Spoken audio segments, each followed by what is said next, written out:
Forever. Dog.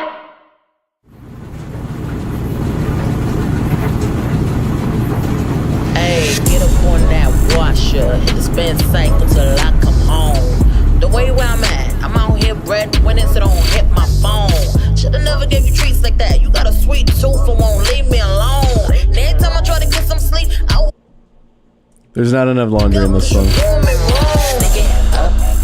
Covers. Used to fight it, but I love it. Hate it that you got me weak, cause now we ruin all these sheets. Like, who doing laundry? Who doing laundry? Who? You doing laundry? Who doing laundry? You doing laundry? Who? You doing laundry? Keep playing. Think I'm playing. I'ma have you doing them. That was Tamara Bubble with Laundry. Hell yeah. Off of Your Favorite Rapper is a Girl. Available everywhere. Wow, I love that name. Yeah, a new song by Tamara Bubble. Pick it up at your local record store. This is the podcast for laundry. It is the only show meant to be listened to while you're doing your laundry. I am your host, Brett Davis. Every week we bring a guest in. We talk about laundry. We do laundry. We're actually in a laundromat right now. We're at the Super Laundromat in Bushwick. Mm-hmm. And I'm here with a very talented guest, very funny person, America's sweetheart, Tessa Skara. Oh, thank you so much, Brett.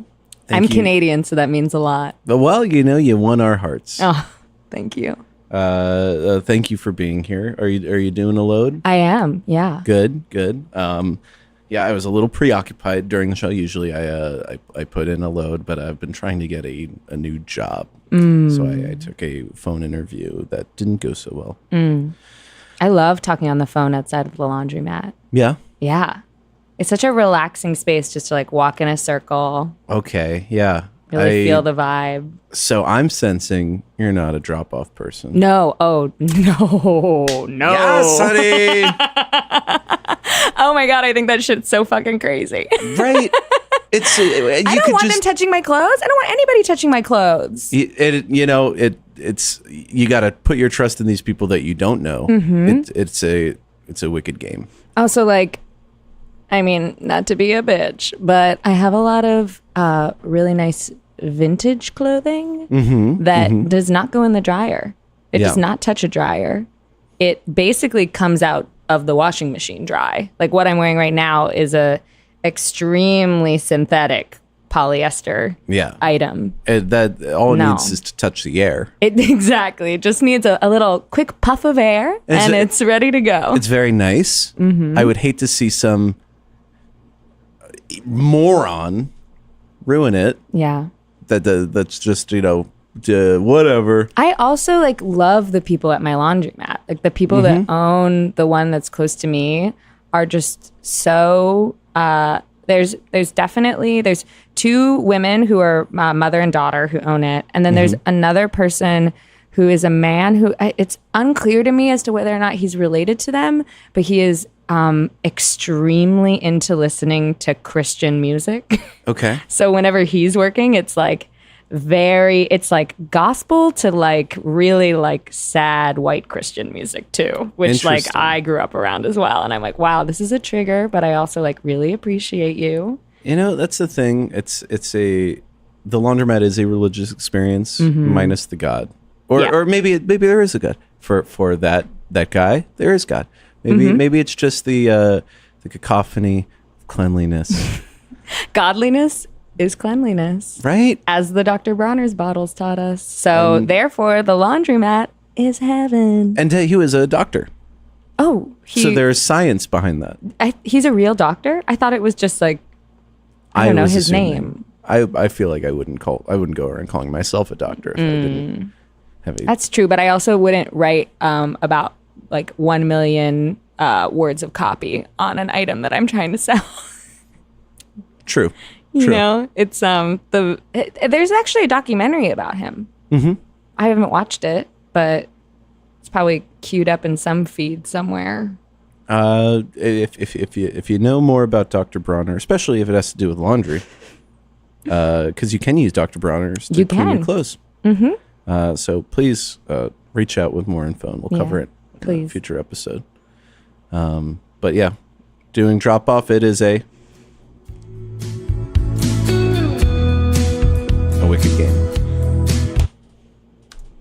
So first, I'm going to do a little business. If you see, there's a little Tide Pod here on the table. And if at any point you want to turn the tide of the conversation, all you need to do is grab hold of Poddington 2 over there. He's my... People get weird when I say it, but he is my son. And you just flip it so that the color facing you faces me, and you could literally change the course of the discussion. Wow, that's amazing. Yeah. So nice that your son is so down to be so helpful. And, I do know that it is a little faded. I do carry this Tide Pod with me everywhere in a little cell phone. See the 90s cell phone holster on my belt. It fits perfectly. It fits perfectly with a little room to bounce around, and I'm running up the subway steps, I feel him bouncing in there, and I'm like, he's with me. How old is he? He's about 1. 1. Yeah. Wow. So that's old for a Tide Pod, isn't it? Well, most Tide Pods don't really make it, I'm going from the opening of the bag. Most Tide Pods. I'm thinking also of the huge genocide that's happening with Tide Pods right now with people. It's not a genocide. It's not? Unless you personify your Tide Pod, it's not genocide. Well, you did. I did. Yeah. And I wouldn't want to see this Tide Pod be used for cleaning clothes. It's more of a totem for me. So if at any point you want to turn the tide of the conversation, just spin old Poddington 2. So we're getting into you doing your laundry. You seem to really enjoy the laundromat experience. I love the laundromat experience. I love doing my laundry. I love having everything be really nice and clean. Okay. I love touching on my clothes. I gotta say, we've had a lot of shitty guests on the show, and you're shaping up to be a perfect guest. Oh, thank you so much. So what about it? What's kept you in the laundromat? Well, I think the first thing would definitely be fear of my clothes getting messed up through drop-off service. Yes. The price point. Yes. Which honestly, that's one of my favorite songs. So really, yeah, Wicked Game. Yeah. I mean, I did a whole Wicked Game song parody last week. You did? Yeah. I'll have to go back and listen. Yeah. Oh. It's an email on another job I didn't get. Oh, beautiful. I'm so sorry. It's hard when you've had the history I have to get a job. But yeah. Let's go back to the fun stuff, talking about doing laundry.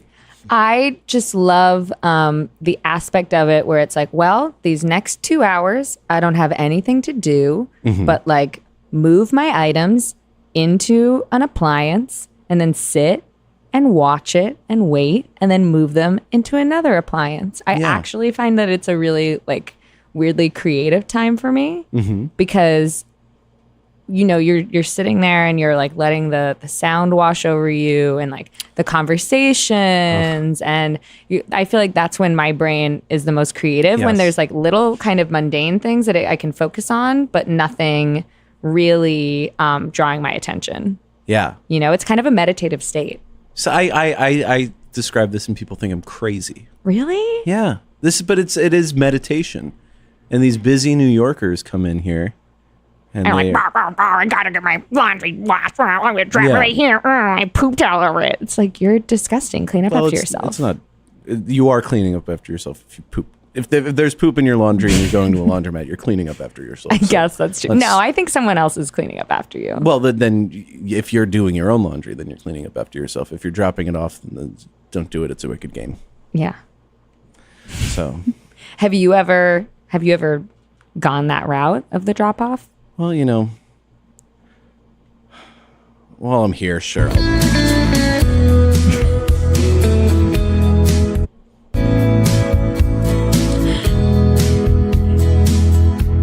This was actually one of the first songs I ever learned how to play on guitar. I never dreamed that I'd drop off laundry to you. I was occupied, but now I know that's no excuse. No, I don't want to drop off That's about it. Let's kind of get the whole picture. Oh my there. God. Mm-hmm. What a lovely voice you have. Thank you. It cracked a little bit. Yeah, but it fit the song because there's a lot of emotion behind it.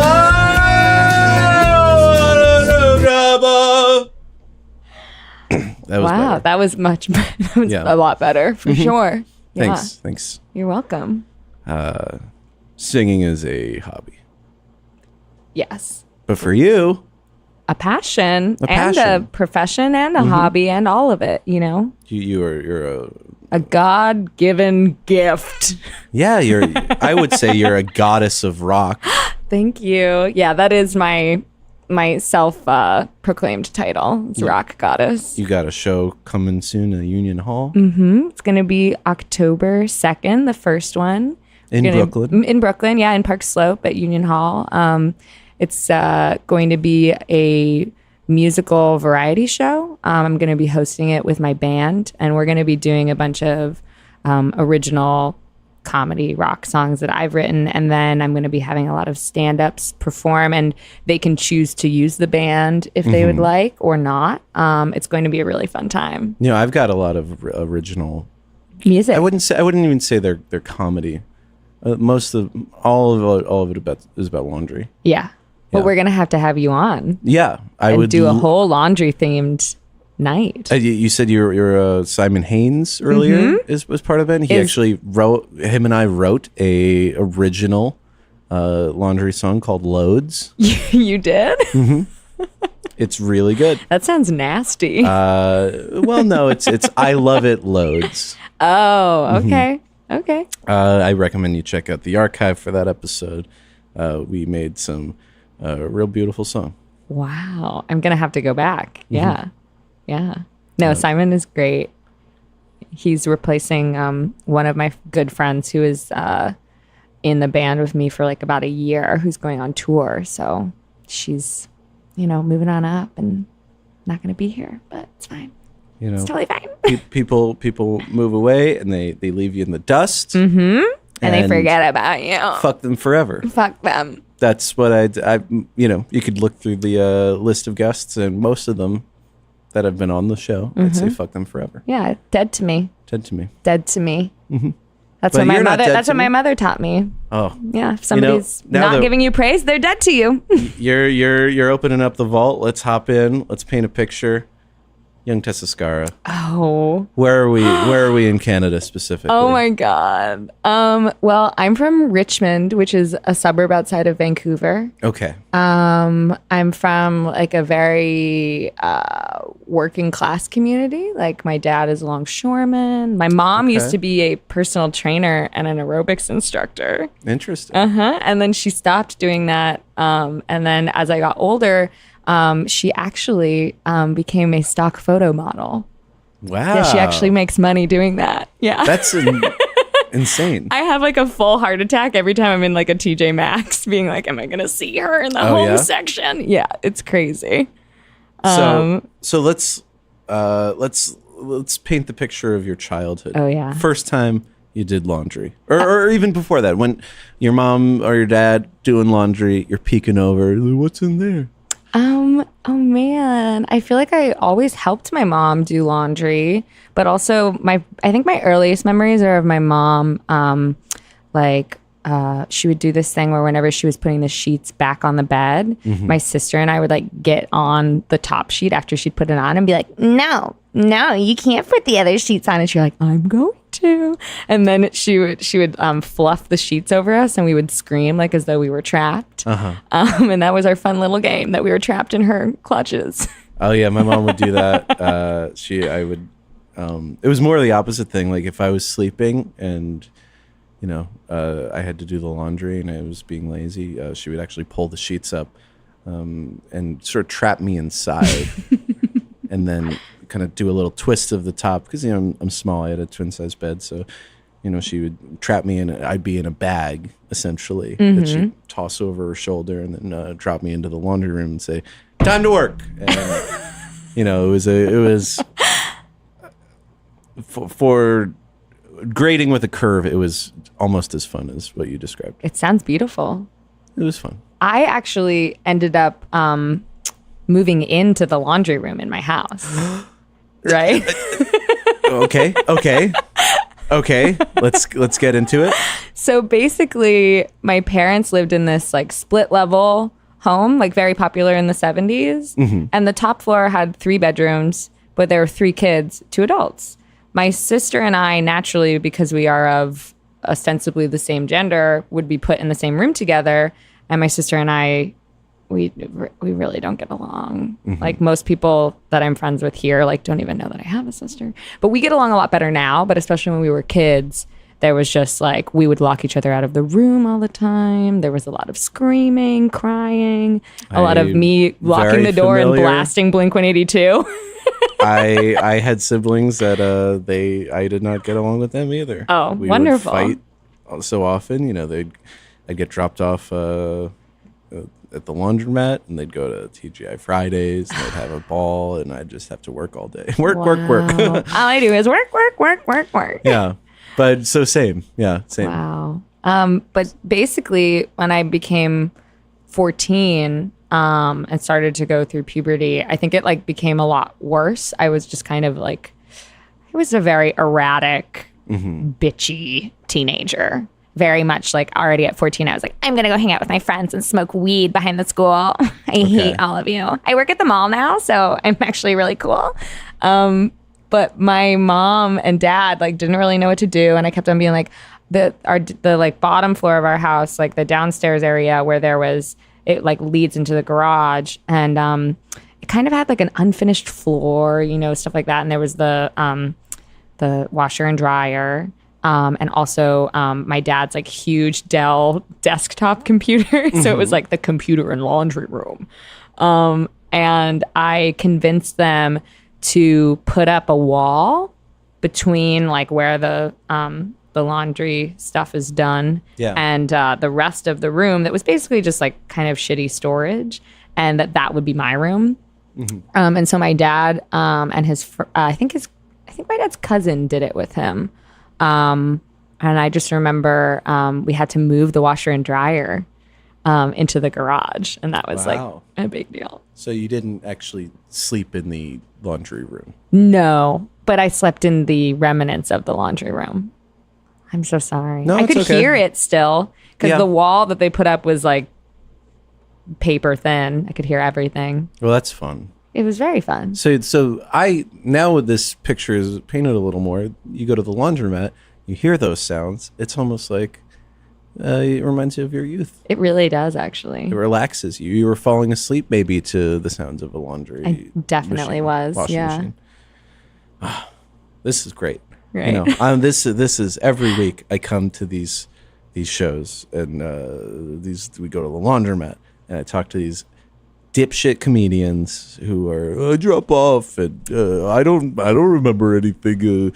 I did laundry, whatever, and it takes every ounce of my strength to not just strangle them. Yeah. And I gotta say, with 100% certainty, I don't want to strangle you right now. Thank you so much. You're welcome. That's such a compliment. You're welcome. So now let's get into you doing your laundry. Yeah. So you want to just know the logistics of me doing my laundry? Right? I like, when did you start? Oh, I feel like I'm trying to think of when I would have started actually doing loads of laundry. I don't know. I feel like I started really long. That's part of the song. Wonderful. Well, I can't wait to learn this. So I'm going to have to. It's really great. But I would, I feel like probably when I was around like 10 or 12, I started doing laundry. Mostly it would be like my mom would have us all put our stuff in our hampers, and then she had multiple hampers in the laundry room that were like the different kind of like color cycles. Like these are all the darks, Cool. the whites, Smart. the towels. So then once those get filled, that's when you like do the laundry. So I feel like I was for a long time sorting laundry. I love that you're even sorting though. This Right. is great. This is advanced laundry technique. But I feel like around when I was 14 was when I was like, no, I want to do my own laundry. I don't want you to touch any of my stuff. But that was mostly Can I because just be completely honest? It sounds like when you were 14, you were insufferable. Yeah, I was horrible. Yeah. I was obsessed with the Doors. Okay, yeah. I loved Notoriously Bad Band. Yeah, notoriously bad band. I was in a band that only performed at high school talent shows, and I would sing. My favorite song to sing was "You Shook Me All Night Long," Okay. by AC/DC, and I was a virgin. Yeah, yeah. But I really just wanted people to not think that. That's cool, I guess. If you're 14, that's cool. Me saying that's cool now sounds weird. Right. No, I was definitely. No, it's cool. I take that back. It's cool. If you're a 14-year-old girl and you want to sing suggestive songs, great. Do it. Send me videos. I think I was. You know what? I've actually been trying to find a video of that. Mm-hmm. Yeah, because I know that one exists. Like there just has to be. Are you gonna do this song at your show? I feel like it doesn't have the same feeling. I feel like I need the video to illustrate the feeling of it. You know what I mean? I also backtrack, even younger, also a talent show. One year, I think I was 9 or 10. I didn't get invited to do the dance to Boom Boom Boom I Want You in My Room by the Venga Boys, that all the other like girls that I was friends with were doing a dance for the talent show to that song. And they would invite me to the classroom that they were rehearsing in, and they would get me to be the person playing the song and then stopping the song during their rehearsals. And I thought that meant that I was eventually going to be a part of it. And then it came to be like a few days, yes, this is the song. Which I actually have done a cover of this song before. Okay. Yeah, like a piano cover. Oh, so it's a sad song for you. For me. Yeah. They were such bitches. I'm so sorry. I will say but it goes. There's more. So I didn't get invited. I was basically their stage manager, and I kept on thinking one day they're gonna be like, I've been like learning it in my head. They're gonna be like, Tessa, actually would be really great if there were 6 girls doing this dance instead of 5. And then as soon as they started to get costumes, I was like, oh no, I'm not gonna be in this dance. And so I rehearsed and performed "Beautiful" by Christina Aguilera at the talent show. Maybe the ultimate example of a 14-year-old mind emoting. Right? Yeah. Well, I was only about 10, but still. Oh, sorry. It was like truly like me being like, I am beautiful. Like I am what? Like no matter what you say. And I asked my mom about it recently, being like, did I conflate those two things? Like my memory can't be, we're all fallible, you know, like maybe that didn't happen. Maybe those were 2 different years of the talent show. Like I definitely remember doing that. And she was like, oh no, you definitely did that. You were so upset and you were so emotive on stage. Wow. Your mom sounds like such a source of support. She really is. Yeah. That's so nice. I have a lovely mother. Anyway, I'll stop that. I will say this Venga Boys song and the AC/DC song, you know, I'm fucked. And it's never like either of those songs. No. Like sex never feels like this. Or the AC/DC song. I think the AC/DC song is actually just an amazing song. I feel like there have been nights where I thought my night was going to be like the AC/DC song, and I went to a bar and like did shots and was like, yeah, this is going to be fucking great. And it never ends up like the AC/DC song. Do you ever drink at the Laundromat? No, I have never. Open 24 hours. Oh, wow. And late at night, you know, it's less populated, so you could do whatever. You've drank at the Laundromat. I drink regularly at the Laundromat. I'll just bring, you know, my brown bag, some hard liquor, and just sort of stare into the dryer. Actually, now that we're on the topic, I really love to get stoned and do my laundry. Cool. Yeah, cool. That's like part of the whole ritual for me, is being like, wow, we're really gonna relax now. Like, we're just gonna sit and watch those socks roll. You know, it's really... And, you know, if you fall asleep and no one's there, no one's gonna stop you. No. And if you don't have a place to live, then that's ostensibly a home. Yeah, that's true. Never thought of it like that, but I think about it that way. yeah. Oh. Laundry's in the news. Is it? It's always in the news. Oh, okay. And I thought we would do a fun segment. Let's recap the laundry news. Ooh. Hold for bumper. So yeah, laundry news. You seemed a bit taken aback that there would be laundry news. But Yeah, I am. every day, the laundromat, it is a cultural place, community space. Everyone does their laundry. I'll even give this a little soft news. Try to guess this voice. I do my own laundry at home. I'm all alone, and if I wasn't, you can be sure I would be annoying somebody with my singing fake songs.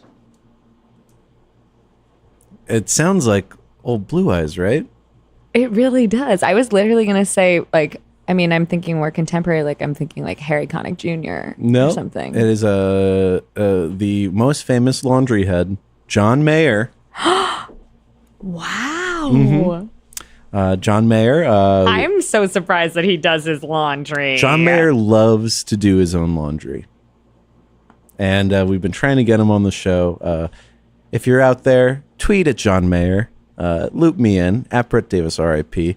Say, listen to the podcast for laundry. Be a guest on the podcast for laundry. We're trying to get him. John, it's just a matter of time. This will happen. Wow. I'm so surprised by that. I feel like he's kind of a shithead. No. Yeah. No. He gives me shitty boyfriend vibes. He gives me lots of promises and then not a lot of follow through. Again, we're trying to get John on the show. vibes. Well, don't. That's disrespectful. I know. I'm sorry.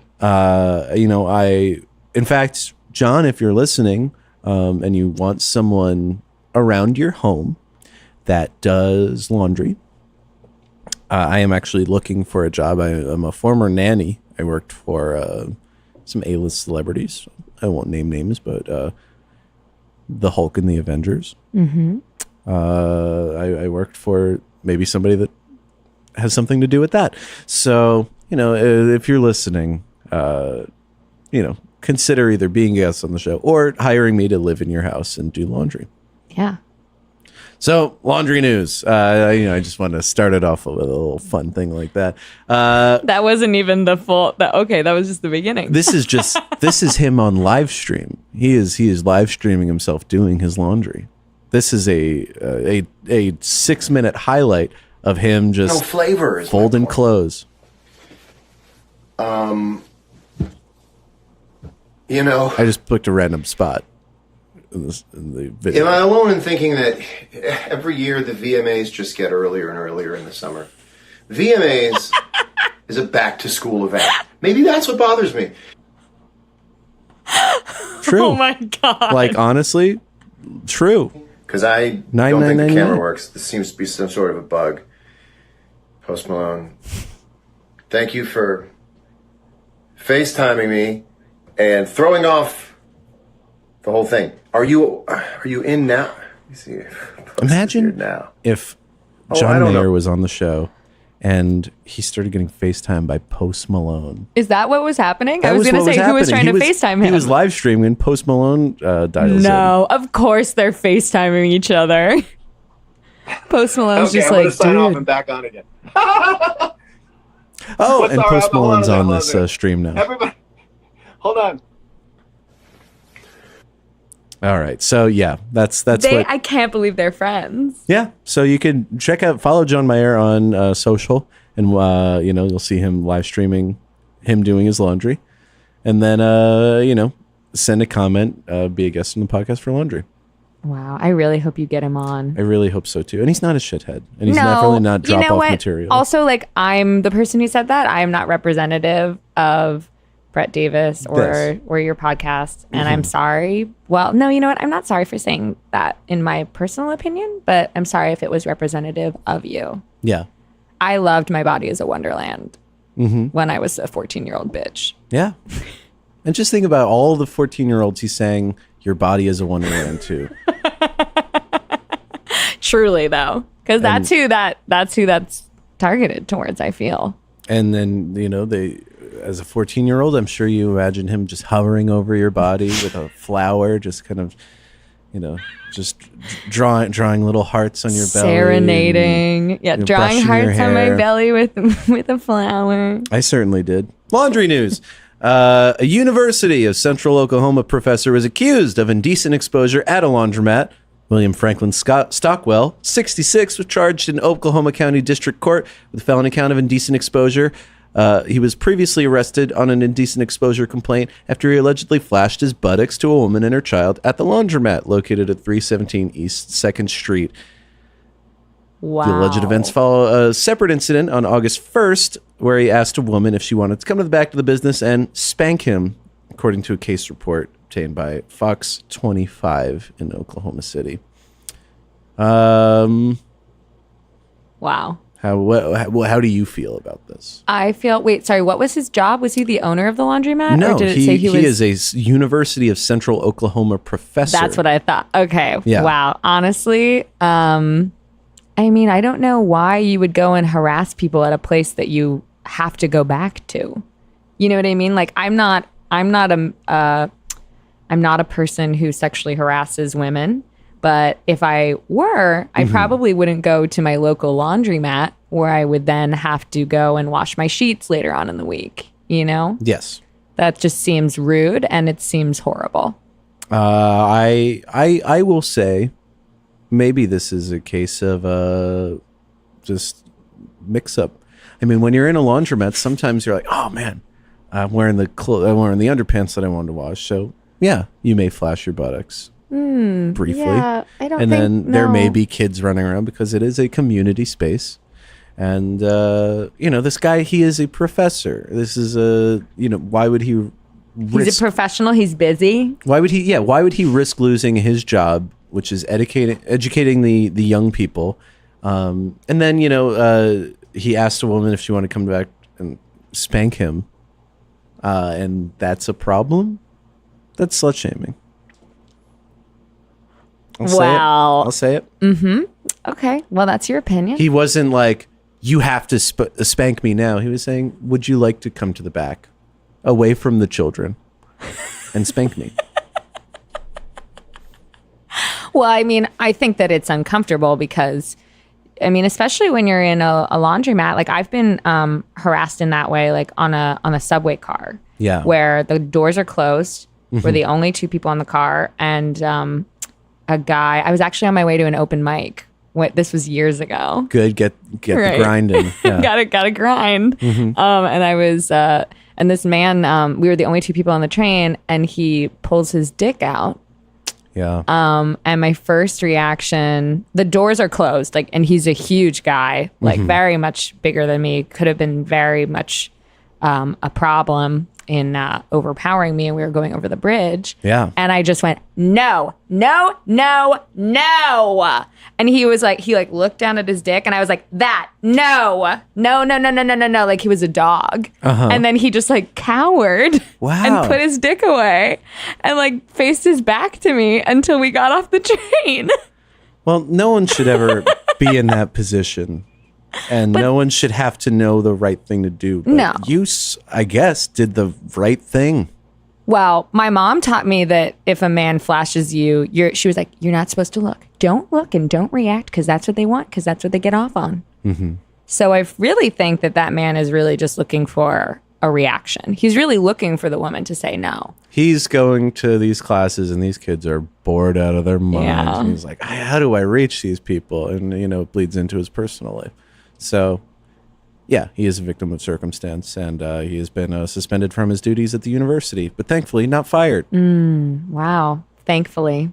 His name is William Franklin Stockwell. Wow. He sounds like an asshole. 66. Well, we don't know that. I think you're casting judgments on these total strangers. You're right.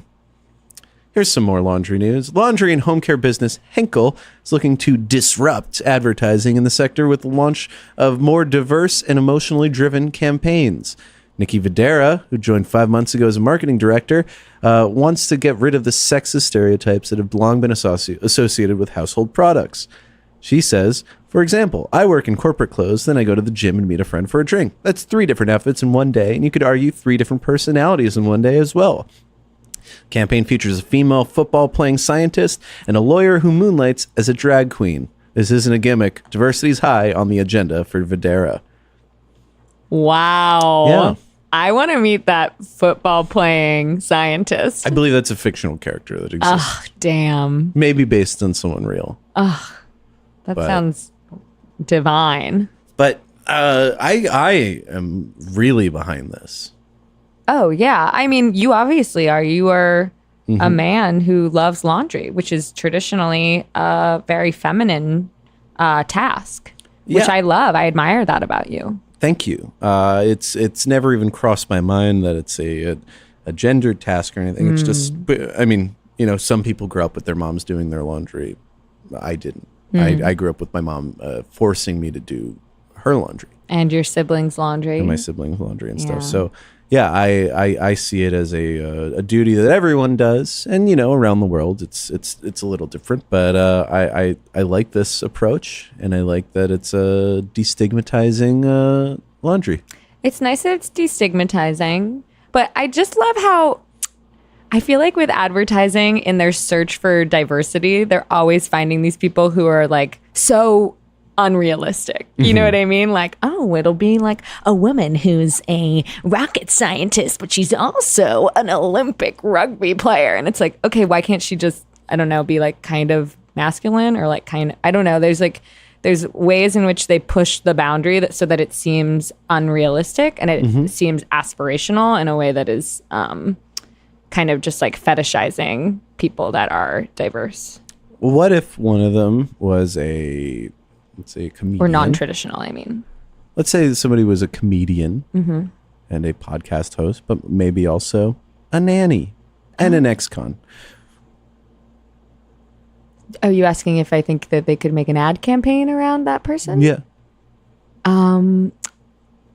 I think that the ex-con thing would maybe, we don't see that a lot in advertising. So it might be a fresh new look. Yes, honey. Yes. Okay, cool. I thought you were going to say that would be a hurdle. Nah. Yeah, because I could show, you know, like these ad campaigns have got like a red background. Half of it's, you know, a guy buttoned up lawyer. Other half, he's a drag queen, and you know, beautiful dress and makeup, and you know, one half could be, you know, me with the microphone and sort of like a comedy stance, you know, like sort of like lean, like making a little face. Yeah, we're both making faces. The viewers can't. Yeah, the viewer can't see, but it's just kind of like a sideways tilt of the head and like a little smirk, like what? I said it. Huh. And then the other side could be me shirtless. I'm wearing a shirt right now. I'll lift it up. You see these scars? These are not from prison. These are from years of just sort of self-flagellation with a hot fork. If that's even called flagellation, I don't know. But you know, that it does show my tough side. Self-harm. Thank you, self-harm. And then, you know, I've got like a Tide bottle, and you know, maybe it's like a sexy Tide bottle, and it's got some like you know, Sexy Tide bottle. Yeah. And it's got some of the detergent is like, you know, up my arm and like, oh, maybe on my belly, and then, you know, I've just got this like look like I've seen things. Like the Tide bottle ejaculated on you? I ejaculated in the Tide bottle. Okay. That's something you don't see represented. I'm sorry I asked. Why? You know what? You're right. I take it back. I'm not sorry. Yeah, it's You learn something new every day. it's a normal thing. It happens. Yeah. Okay. People fuck Tide bottles. I don't see why it's still a conversation. So yeah, I'd like to see that happen. Yeah. It sounds like you want a really specific type of representation, and I hope that you get that. Thank you. You're welcome. Video. Speaking of, actually, I'll go with this. No, this is the last story. Sorry. So video of a state prison came out online. And this is a really exciting story because I was previously incarcerated, just a few months ago. Mm-hmm. And this is something that I always dreamt of because I worked in the laundry room at the prison. Oh, wow. And I would deal with everybody's laundry. They'd toss them into these big carts. Sometimes I would be able to go outside, delivering these laundry carts to and from. And I always dreamt of this, but someone did it, and someone did it just very recently. So this video came out. Armin Dixon and Timothy Clausen, who I don't know what they were in prison for, but I'm going to call them heroes. Mm-hmm. And just, hope that sticks. Hope that, I won't find out more about them. Like they're terrible people. Somebody's going to go do a Google search right now. So they were loading up a laundry truck with the laundry carts. These are big laundry carts to fill, tons of inmates' clothes and bedding. So they were loading the laundry carts into a truck. They cut a hole into the roof of the truck. Then they hid in the laundry carts. I was going to say. And the truck began going away. With the help of another inmate, they loaded in. They evaded detection during multiple precautionary inspections by prison staff. Then they didn't even notice there was a hole on the roof. Well, they cut the hole, but they didn't. Oh, they didn't pop it out. They didn't pop it out until they were driving on US 77. They punched the hole through, and they hopped out. They stole a construction vehicle from a church parking lot and got into a chase with Nebraska State Patrol troopers. They were cornered on a cul-de-sac, but the inmates were able to evade arrest and drive away. The chase continued through Nebraska near the penitentiary again, and they crashed into a parked SUV, and the two men ran on foot and were captured. Wow. But that's the dream. That feels like classic, though. Yeah. That feels like I've seen that happen in movies and TV where it's like the laundry bin and then the kid gets in. Like, doesn't that happen in Annie? Maybe. Am I imagining Is that? there I feel an like that Annie happens laundry in Annie. scene? Oh, yes. Oh my God. I feel like one of the kids hides in the I think Annie hides in the laundry and then She'll put you in Yeah? a cellar with the ghost. You'll get whipped again. You're gonna get us in trouble. Molly, shut up. I'm gonna tell. Looks like they're all doing laundry. I'm gonna Yeah. rearrange This rules. Step on her foot. What are you all Mom. just standing around here for? This is their mom? This is Miss Hannigan. Their mom is screaming at them. Yeah, she is. Pig droppings. And if you skip the corners, My mom would call there me will a be pig no dropper. lunch. Is she drunk? My mom was drunk. a lot. She was drunk, yeah. Today. Yay! And my mom would blow a whistle like that. Oh. Wow.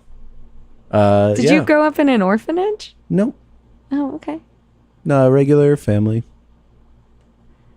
Regular pig dropping family. Well, I was the pig dropper.